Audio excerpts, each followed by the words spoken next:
também dar a cada um de vós um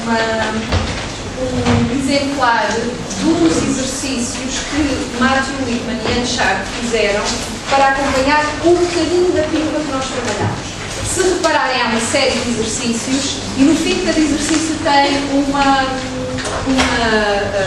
sigla, ou ML ou AMS. Os que foram feitos por Matthew Lipman e os que foram feitos por Anne Margaret Sharp.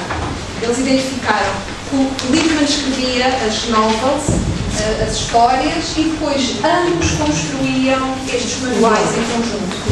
Estes manuais, é só para terem uma ideia, estes manuais são um apoio muito interessante para o professor. Às vezes é necessário desbloquear alguma conversa, às vezes há um tema que surge, mas os meninos, nós achamos que eles precisavam de um exercício prévio antes do debate e do diálogo, e tem exercícios muito engraçados. Não quero dizer que a gente os leve já prontos para aquele dia, é tê-los em mente e depois aplicá-los quando eles se justificam. Mas é a tradução espanhola que está traduzida para português, os espanhóis têm isto traduzido, mas só para depois verem coisas possíveis que se podiam fazer. Já nos aconteceu trabalharmos um episódio do Lipman, termos mapeado e visto tudo aquilo que pode-se fazer e os meninos irem escolher um tema para o qual o manual não previa nenhum exercício. Portanto, isto também não é exaustivo. E como nós vemos que o texto está carregado de ideias filosóficas, há sempre coisas que eles vão buscar e que nós não prevemos inicialmente. Portanto, era o objetivo disto. Nós vamos agora a ideias e nos finais deixar-vos para considerações que queiram fazer sobre a melhor abrir. Sobre as sessões, sobre a filosofia para crianças, o que quiserem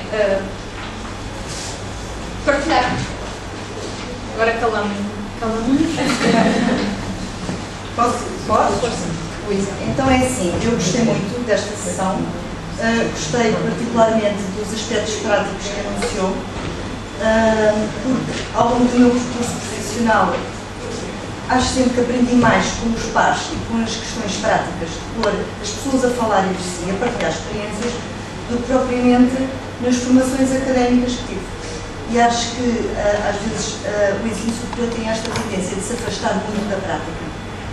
E as pessoas, quando começam a formar-se cada vez mais, também tendem a afastar-se das crianças e do público que querem atingir. Portanto, e isso não deve acontecer. As coisas têm que ser testadas no terreno e têm que ser democratizadas para chegar a toda a gente. E então gostei muito desta parte prática. Nós achamos que esta é uma área, se calhar tudo que tem a ver com a educação passa por aí, em que nós não podemos investigar, escrever coisas se nós não fizermos isto com as crianças. Porque uma coisa tem necessariamente a passar pelo mundo. Quem não faz isto com as crianças pode saber os livros todos de cor, mas depois o salto. Há duas coisas, não sei se ele fez o mapeamento da questão. Não, eu já vi este texto. Como é que fizemos? Mas olha, saímos-nos bem, não foi?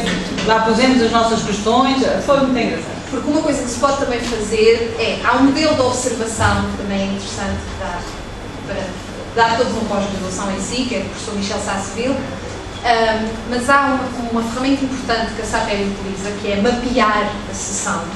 Que é algo, nós tínhamos combinado, se o grupo fosse pequenino, uma de nós orientava a sessão e a outra mapeava. Ou então, se tivéssemos mais tempo, dizíamos a alguém para mapear, que é alguém que na sessão não participa, mas está apenas a fazer um mapa conceptual do que vai acontecendo, em esquema, de conceito para conceito, de pergunta para pergunta.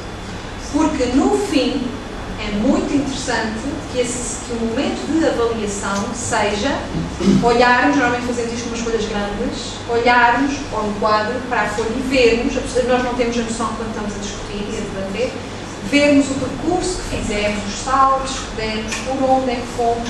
É outra ferramenta que a SAPER utiliza e que é muito interessante. E é muito interessante os meninos irem aprendendo a fazer isto.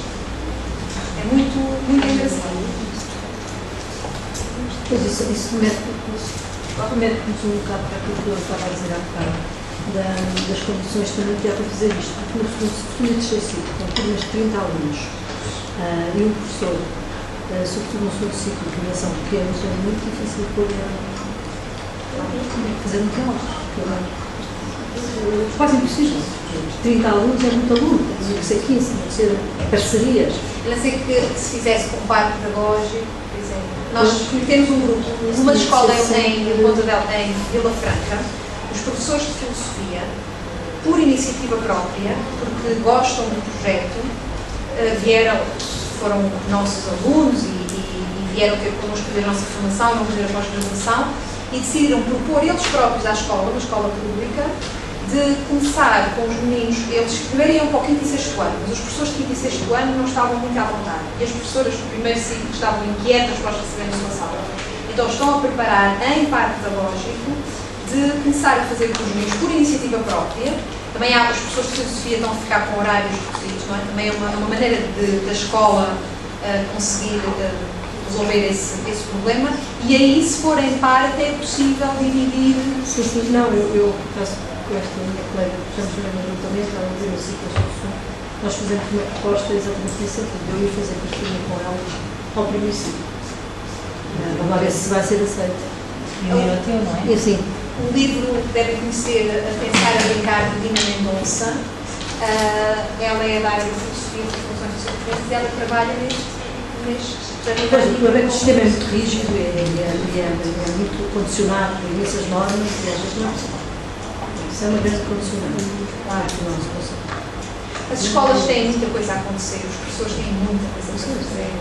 E há muita norma, E é como eu disse no grupo com quem trabalhei, quando isto foi introduzido na Inglaterra, para não sobrecarregar os professores, eles deixaram de lado todo o programa do Whitman e introduziram nas escolas de modo transversal, mas não obrigando os professores. Foi a forma que eles arranjaram de contornar, porque senão os professores, coitados, já tinham tanto a fazer, tanto material, e então eles deram esta facilidade, porque é como aqui, quer dizer, está tanta coisa a acontecer que sobrecarregar os professores é mais um obstáculo que nós não nos podemos dar ao luxo de ter. Portanto, muitas vezes. Acho que isso também depende um pouco da própria dinâmica da sociedade e do próprio modelo de sociedade. Por exemplo, uma das coisas que nós vimos e que nos espantou bastante é que numa escola pública de primeiro ciclo, portanto, primeira, segunda, terceira e quarta classe, não é? Todos os dias há aquilo que se chama Assembleia de Escola. E eu estava aqui, eu achei aquilo tão estranho, e então eu ia às professoras todas perguntar, mas fazem mesmo Assembleia de Escola? Então fazem mesmo, ou seja, todos os dias na escola, todas as turmas se juntam, ou de manhã ou à tarde, e fazem uma Assembleia de Escola. E o que é que se faz na Assembleia de Escola? Na Assembleia de Escola é apresentado com um tema, ou os alunos do primeiro ano dizem o que é que estão fazendo ou aprendendo, ou os alunos do quarto ano preparam qualquer outra coisa, etc. E os colegas questionam-nos depois da apresentação, não é? Têm essa possibilidade de dialogar com aqueles que apresentaram. Ora, isto cria automaticamente uma mentalidade, não é? De grande participação democrática. Porque não é uma vez por semana, não é uma vez, é todos os dias. E não é numa escola, porque nós depois tivemos a possibilidade de falar com vários professores de diferentes escolas, e este é um princípio instituído em qualquer escola. Em qualquer escola tem que haver uma assembleia de escola, 20 minutos. uma assembleia de escola de manhã, ou à tarde, não é? E automaticamente depois a própria escola ganha e o próprio ensino ganha uma dinâmica muito diferente daquela que nós temos, não é? E os meninos vão muito preparados depois, pela vida fora, para esta participação democrática, porque no fundo este projeto é um projeto que prevê, que é o que eu costumo dizer, não é? Uma maior participação, uma maior capacidade de argumentação, uma maior consciência crítica, uma maior formação de cidadãos, sempre dentro de uma comunidade que se quer, de uma sociedade que se quer democrática. Por isso eu costumo dizer, isto é a preparação de uma revolução para daqui a 10 ou 20 anos, não é? Há Sócrates, isto é a alteração das mentalidades que, de qualquer das maneiras, espero estas crianças possam ter quando forem maiores. Só que eu acho, pessoalmente, que é muito difícil na nossa sociedade, exatamente por causa disso. Nós não temos essa cultura. E porque não temos essa cultura, é-nos muito difícil implementar este tipo de atitude numa escola. A não ser que haja um movimento da própria escola. Por exemplo, nós estávamos muito entusiasmadas porque achávamos que iria ser possível, dentro de 5 a 6 anos, possivelmente, já na formação de professores na universidade, haver um currículo, uma parte do currículo, uma disciplina que fosse de filosofia para crianças, portanto, da formação de professores. E que estes professores depois, nas escolas públicas, pudessem, de alguma maneira, ir aplicando nas suas práticas, não é? A filosofia para crianças. E tínhamos o apoio do Secretário Regional de Educação e estávamos entusiasmadas para isso. Só que, entretanto, agora, o problema não há dinheiro, não é? E, portanto, não há dinheiro, não pode haver mobilidade. Não há mobilidade, não há as pessoas a virem nem nós a irmos. De maneira que é uma apoquentação, não é? E, portanto, olha, lá temos que esperar mais um bocadinho, vai ser para o tempo dela, já não será com o meu, não é? Ver estas coisas acontecerem. E por isso é que eu digo, tem também muito essa parte cultural, não é? Porque uma das coisas, lembras-te que eles diziam, os meninos que não sabiam, portanto, há uma escola que implementou, desde o topo até à base, a filosofia para crianças na sua escola. Uma escola católica, inclusivamente, que nós fomos visitar também, e que era muito interessante, mas mesmo muito interessante, porque a própria concepção na escola, escola pública, mas a própria concepção da escola implicava que, por exemplo, havia um núcleo de meninos, que era um conselho de alunos, não é? Que era formado com alunos desde a primeira até à 4ª classe, e esses alunos, quando era para admitirem um professor, eles faziam entrevista ao professor e eles davam a sua opinião ao Conselho Executivo da Escola. E o Conselho Executivo da Escola olhava com respeito para a opinião que eles tinham dado. Aqui é que está. Isto é outra, gente. É outra cultura, é outro modo de pensar. Portanto, o que é que temos que fazer? Temos que pegar nestes modelos e aplicá-los à nossa cultura. E é um pouco isso que nós tentamos fazer. Nesta escola, quando 2 meninos são apanhados a brigar no recreio, a primeira coisa a fazer, ninguém se zanga com eles. Eles são colocados depois dentro de uma sala, sozinhos, para resolverem o assunto. E só depois é que chamam o professor a justificar o que é que aconteceu, o que é que fizeram e o que é que daquele diálogo.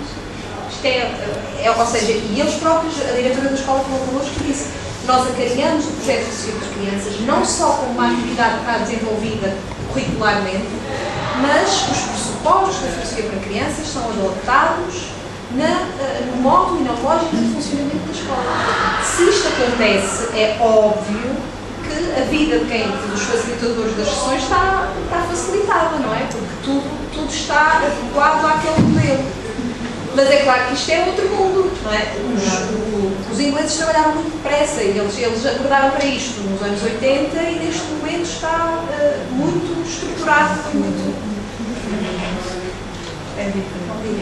Eu comecei com o contacto com a filosofia para crianças há pouco tempo, no princípio deste ano, com o Brandon Fier, que fez um workshop cá no Lisboa. E uma coisa curiosa que eu achei é que podia ser uma ferramenta útil para eu usar nas minhas aulas de filosofia. Filosofia não, que eu já não dou aulas de filosofia há 10 anos, mas das novas disciplinas que nós temos, dos cursos profissionais, dos CEPs, onde temos meninos, adolescentes muito pouco motivados para a escola e com muita dificuldade de se manterem disciplinados numa sala, portanto, completamente desmotivados e desinteressados, e que a metodologia usada na filosofia prática e na filosofia para crianças é muito útil, não só para pôr todos a comunicar uns com os outros e para aprenderem a respeitar, mas também por uma questão de disciplinar. Usando esta metodologia, eu consegui que eles se portassem melhor e se respeitassem mais uns aos outros. Portanto, não é qualquer coisa que tenha só uma aplicação com as crianças nos primeiros fluxo, mas também que os nossos alunos que chegam cada vez mais imaturos ao ensino secundário, onde nós podíamos pressupor que eles já estariam com uma maturidade e uma capacidade para pensar conceitos abstratos, por exemplo, de maneira diferente. E, portanto, é uma ferramenta também muito útil para um professor do ensino secundário. Sim, e é transversal, não é? No fundo, o que estivemos a fazer agora aqui é muito reduzido, não é? Muito o âmbito que conseguimos fazer, pode ser feito em vários contextos. A propósito, não é necessário estar formalizado no currículo do primeiro ciclo, do segundo ciclo, do terceiro secundário, um tempo de filosofia para crianças, para estes instrumentos serem utilizados. Eu acho que enriquece qualquer aula, qualquer professor, qualquer disciplina. Eu dou aulas de educação visual já há muitos anos. Fala um pouco mais. Sim, faço isto nas minhas aulas. Aplico o saber pensar e questões, o contra-argumentar, etc., com os conteúdos de cada disciplina. Portanto, pode-se aplicar tudo isto às disciplinas, não precisa de ser um currículo à parte. Se for, melhor, mas se não for, claro. E é isto conseguir perceber o que é que isto é. Exato. E a importância que tem, saber fazer perguntas a uma questão qualquer que aposta, até pode ser a cor. O que é isso da cor? Claro. Pode ser por aí, não é? Não é a cor, é depois das fontes tal. O que é a cor? E porquê é que eu vejo cores? E porquê? E porque vejo cores? E só eu que vejo estas cores? Os animais não veem? Quer dizer, há uma multiplicidade de questões à volta de um assunto com um conteúdo de uma disciplina que pode ser filosoficamente tratado. Há muita literatura sobre a utilização da comunidade de investigação filosófica no âmbito de aulas de ciências. A senhora do Quebec, que vos falei há pouco, a Marie-France Daniel, ela trabalha muito no âmbito da matemática. Inclusive, acho que o ano passado, há 2 anos, fizeram um encontro só sobre resultados da utilização de comunidades de investigação na aula de matemática. Na formação que nós fizemos, tínhamos uma senhora da literatura, uma senhora da literatura, física, por exemplo, por tirar questões que a física coloca. O que mostra que a filosofia pode ser também um ponto de encontro, porque lida com conceitos que são transversais, pode ser um ponto de encontro com outras áreas, portanto, com o currículo todo, exato, pode ser um bom fundamento que solidifique. Nas artes, por exemplo, na área do teatro, nas artes, eu tenho desenvolvido um fundo dentro das artes, o escolar praticamente já não vai existir, identifica um trabalho com algumas escolas e uma das escolas em que eu estive foi uma escola técnica. Portanto, o que é que isso quer dizer? Significa que é uma escola comunitária com problemas sociais muito complicados. Então foi um ano muito difícil, em que eu planeava os jogos, tinha os objetivos e chegava e praticamente não conseguia desenvolver, porque as crianças, elas não sabiam conversar. Elas ainda no final é uma coisa horrível. E então, curiosamente, boa parte das coisas que eu ouvi da Magda e da professora Gabriela, assim, que engraçado. Intuitivamente, no fundo, eu chego a trabalhar muitas coisas conceituais que vocês estavam a falar. E, de facto, faz toda a diferença, porque na maior parte das escolas do primeiro ciclo, as crianças não têm tempo para realmente ter esse espaço de conversação, de serem elas, de questionar, de descobrirem realmente as coisas de uma outra forma. E, devido às suas circunstâncias pessoais e sociais, não sei muito bem o que é que de facto aprendem, no fundo, né? Das experiências que eu tenho observado, neste caso desse projeto específico, não sei sobre os outros projetos, mas tínhamos pouco tempo para trabalhar com elas, artisticamente falando. Acabava, pelo próprio projeto, ao meu ver, não ter de facto um desenvolvimento interessante no âmbito das artes, e sim, estamos ali apenas porque os pais têm que deixar as crianças na escola para poder, para trabalhar, e é terrível também, e só com preocupações totalmente absurdas, a festa de final de ano da escola, quer dizer, foge totalmente ao contexto do que é realmente educar pela arte, não é? E realmente, neste caso, a filosofia para crianças cumpre um papel fantástico. E elas poderem perceber que existem outras formas de estar, de pensar, de ser e de ultrapassar os seus próprios problemas. Portanto, eu acho que nesse contexto sociais, inclusive, sim, há muitas experiências relatadas. Os alunos que normalmente têm uma má experiência de escolaridade, o facto de eles serem ouvidos, o facto de muitas vezes na comunidade tem que haver uma igualdade de circunstâncias, portanto, o bom aluno e o mau aluno têm de se regular. E há muitas experiências relatadas, pessoas que trabalham com crianças que têm resultados muito interessantes com alunos que noutras disciplinas têm um historial de fracasso e não gostam da escola, porque é uma abordagem diferente, não é? Às vezes causa alguns problemas. Nesta escola que nós vimos, na Inglaterra, era só até o 4º ano e eles depois iam para outra. E a outra, que é o que eu dizia na primeira parte, a relação faz ao contrário, a outra escola às vezes queixava-se que os meninos que iam preparados desta exigiam uma postura por parte de quem lidava com eles, que depois a outra escola não estava preparada e já estava a ponderar, a adotar como é que funciona para crianças. Ou seja, depois eles tornam-se mais exigentes, porque encontram ali, no fundo, um oásis, não é? Que não encontram no resto da escola. Mas não se está a dizer que tem tudo que ser assim, não é? Isto não, o objetivo não é transformar toda a escolaridade em comunidades de investigação. Tem que ser usado. O que eu ia só acrescentar aqui para passar para cá é que é extremamente importante, no segundo ciclo, 5º ano, que eu tenho, é saber colocar questões. Eles não têm que treinar curiosidade intelectual. Quais são as questões que eu tenho que colocar a este tema, a este conteúdo? Isto no início não sai nada, não sai uma pergunta, não sai. Estão à espera que eu diga tudo. E que está ali na bandeja e agora eu escrevo no caderno. E acho que é muito mais importante saber colocar uma questão bem colocada do que saber até responder. Estão habituados, quem faz a pergunta é o professor e o professor faz a pergunta já sabendo a resposta. Exatamente. Não é? É uma pergunta retórica. Já tem estas várias tipologias da pergunta. É a pergunta retórica, não é a verdadeira pergunta do inquiry, da investigação, em que se a resposta que for dada for diferente daquela que eu estava à espera, mas ainda assim estiver a fazer sentido, eu tenho que pôr a hipótese que também me regular. Exatamente. Para aquela é? questão. Porque, as agulhas para aquela questão. Exato, porque naquele contexto, o que está a fazer sentido para aquela comunidade é uma coisa ligeiramente diferente. Mas sem perder o critério, porque senão também. Sim, não posso. Claro. Mas é a ideia, os alunos estão habituados a perguntas para as quais o professor é que faz a pergunta e já sabe a resposta. Então eles têm que acertar o que o professor quer. É totalmente diferente do modelo construtivista. Claro. Que também constrói o saber através das questões que vai colocando. O que quer dizer que é exploratório. Eles estão a explorar. E o Oscar Canifé fala em pensar o impensável, ou impensável.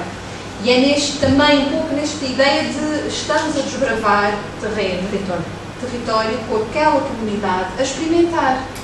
Não é? E é muito engraçado, por exemplo, nós temos uma das turmas em que a professora faz parte da comunidade de investigação. E a princípio era muito engraçado, porque quando eles ficavam à espera, quando havia uma questão, eles ficavam à espera da resposta da professora. Não avançavam, não é? Hoje em dia já não, eles já chamam pelo nome, não é? Já sabem que durante aquele tempo da comunidade, ela não é a professora, ela é a Liliana e já têm uma atitude completamente diferente em relação a... Pediam-lhe a ela se podiam ir à casa de banho. Pediam-lhe a ela se ir à casa de banho. E ela às vezes, coitada, lá dizia que senhor que não, e nós é que tínhamos que dizer porque é que estás a perguntar isso à Liliana? A Liliana não te vai dar a resposta. E ela então percebia. E era muito importante para nós, porque como nós não estávamos com os meninos, não estamos a semana toda, só estamos meia hora, 3/4 de hora por semana, ela conhece-os melhor que nós e aconteceu situações de ser necessário desbloquear ali qualquer coisa e foi ela que ajudou com a experiência. Mas vocês não se lembram que nós na semana passada fizemos? E ajudou muito, porque para nós aquela professora é muito importante estar ali. Há outras que não preferem não estar, estão trabalhando. Há outras que não estão, mas estão dando palpite de onde estão, quando a sua secretária corrigindo teste, depois de onde estão-nos a dar palpites para o fundo da sala e a mandá-los calar, que nós também não queremos que isto aconteça. Portanto, depois também temos de tudo. Mas há mais é percebendo, e depois a regulação também vai passando por aí, por lugar que elas ocupam. Fez-me um pouco de impressão uma situação tramada. Eu há pouco, depois de nos obrigar no recreio, separam-nos, não é? E põem-nos numa sala sem mais ninguém. E não correm o risco de eles continuarem a levarem a luz e se lesionarem. Eu perguntei isso. O que eles nos dizem é: vocês ficam aí até resolverem este assunto. Quando tiverem resolvido, chamem-me. Mas isso Pode não ser a mesma coisa. A verdade é que nunca nenhum se matou um ao outro. A verdade é que, e eu perguntei isso, e ela diz que não, faz parte da mentalidade, tal como a Gabriela respondeu, os meninos entrevistarem os candidatos a professores para aquela escola, faz parte. Com o adulto, com o olho em cima, não? Isso eu não perguntei, se fica alguém a vigiar para intervir, mas ela também não nos disse que ficava. Não sei. Mas esses meninos que eu falei, dessa escola de China, perto de Bertelos, impossível. Se eles achassem eles ali dentro, eles se matavam.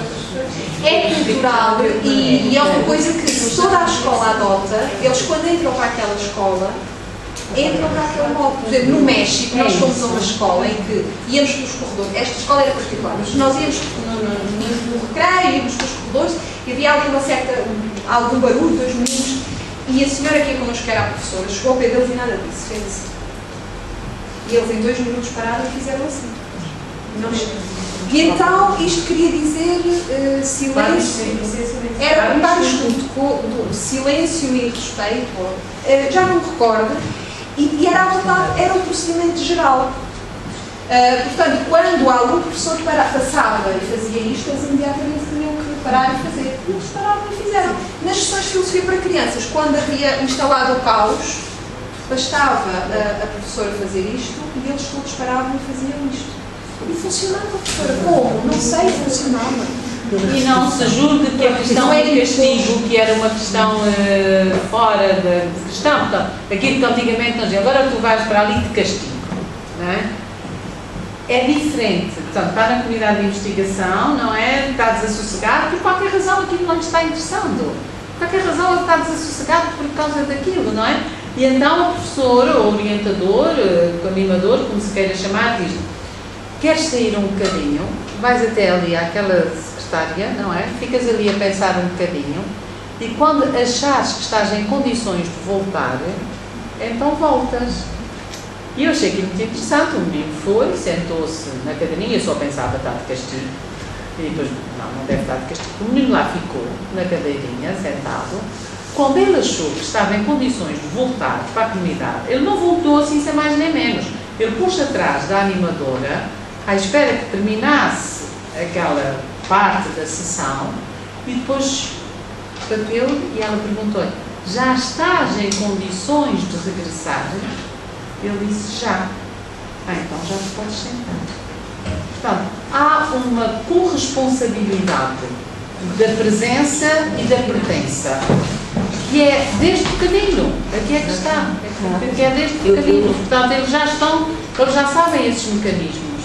Sente-se muito isso no primeiro ciclo. Eu, quando recebo as turmas do jardim, o primeiro ano é muito cansativo, não porque eles estão a aprender as primeiras letras, mas porque estão a aprender a saber estar, a estar com o outro, regras, disciplina, e eu acho que o professor do primeiro ciclo muitas vezes se demite dessa matéria, quando eu acho que é fundamental começarem logo a aprender bem cedo estas características, eu e o outro, as regras, e eles adoram. Eles no princípio acham estranho. Já apanhei turmas a meio, não é? No terceiro ano em que fui para uma escola e portanto não vinham comigo desde o início do primeiro ano, e ao princípio eles e os pais e os colegas acham tudo muito estranho, aquela professora é muito rígida, tem muitas regras, é tudo muito sério, mas depois começa-se a ver resultados e a perceber-se, e eles têm imenso prazer, eles adoram ter alguém que lhes dê chão, que lhes dê referências, critérios. Nós somos os adultos, eu faço sempre parte do grupo também, faço sempre a experiência, às vezes não, outras vezes sim, mas há ali alguém que toma conta, às vezes até são eles, mas nós sabemos que há essas regras, portanto eu próprio dito quem é que toma conta hoje, por exemplo, não é? E às vezes aquilo que estava a falar também faz muito sentido. Temos muito medo de falar com as crianças de uma forma de eu para tu para eu. Falamos muitas vezes, é uma criança não percebe, não sabe, não é? Quando não é verdade, não é? Não, claro que não, sabe daquilo que lhe interessa saber dentro do âmbito, mas tem, dizia Lippmann, fome de sentir. E é engraçado, se forem ao YouTube, tem vários certos de entrevistas do Lippmann e há uma em que ele diz: elas têm tanta fome de sentir que se nós não lhes dermos comida, quando chegar à altura de querer nos dar, elas já não conseguem comer. Portanto, nós não temos que lhes dar agora a comida que elas precisam quando forem adultas, mas temos que lhes dar algumas coisas que elas possam usar enquanto forem crianças, porque é isso que elas querem de nós. Nós gostaríamos imenso de continuar a fazer nós para o Porto e queria só terminar agradecendo e dizendo que nós estamos no Facebook. E se vos procurarem, é a maneira, neste momento, é a maneira que nós encontramos de divulgar e de estar mais rapidamente perto. Também ficaram com os nossos e-mails, por isso, se precisarem de alguma coisa da nossa parte ou se quiserem manter o contacto connosco, nós temos todo o gosto. E quem quiser deixar o e-mail, nós vamos, por onde vamos passando, vamos recolhendo e-mails, que é uma maneira depois de se estreitarem laços e de manter contacto. E mais uma vez queremos agradecer à professora Maria Luísa a oportunidade do convite e a todos vós a partilha e a oportunidade de estarmos neste encontro e de estarem connosco. Eu é que vos agradeço, acho que foi um prazer e acho que é extremamente importante nós presenciarmos o trabalho de pessoas que acreditam naquilo que fazem e que têm um entusiasmo naquilo que fazem. E que ao mesmo tempo são extremamente seguras. Isto não se constrói sem que haja muito trabalho por trás e muito estudo por trás. Muito obrigada. Muito obrigada. Obrigada. Boa tarde.